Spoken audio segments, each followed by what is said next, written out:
ഇനി സെലക്ട് ചെയ്ത ഈ ഏരിയയിൽ കളർ അപ്ലൈ ചെയ്യുന്നതിനായി ഇമേജ് മെനുവിൽ നിന്നും അഡ്ജസ്റ്റ്മെന്റ്സ് എന്ന സബ് മെനുവിൽ നിന്നും കളർ ബാലൻസ് എന്ന സബ് മെനുവിൽ ക്ലിക്ക് ചെയ്യുക.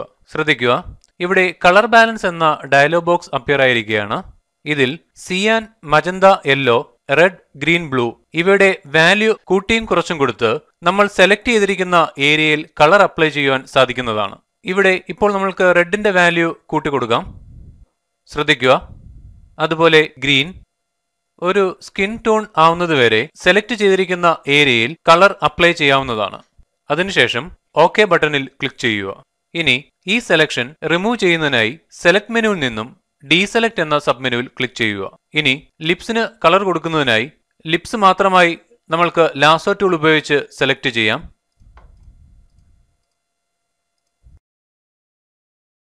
ഇനി നേരത്തെ ചെയ്തതുപോലെ തന്നെ ഇമേജ് മെനുവിൽ നിന്നും അഡ്ജസ്റ്റ്മെന്റ്സ് എന്ന സബ് മെനുവിൽ നിന്നും കളർ ബാലൻസ് എന്ന സബ് മെനുവിൽ ക്ലിക്ക് ചെയ്യുന്നു. ഇവിടെ സ്ലൈഡർ ഡ്രാഗ് ചെയ്ത് ലിപ്സിന് ആവശ്യമായ കളർ അപ്ലൈ ചെയ്യാൻ സാധിക്കുന്നതാണ്. ശ്രദ്ധിക്കുക, അതിനുശേഷം ഓക്കെ ബട്ടണിൽ ക്ലിക്ക് ചെയ്യുക. ഇതുപോലെ ഒരു ബ്ലാക്ക് ആൻഡ് വൈറ്റ് ഫോട്ടോ നമ്മൾക്ക് കളർ ചെയ്യുവാൻ സാധിക്കുന്നതാണ്.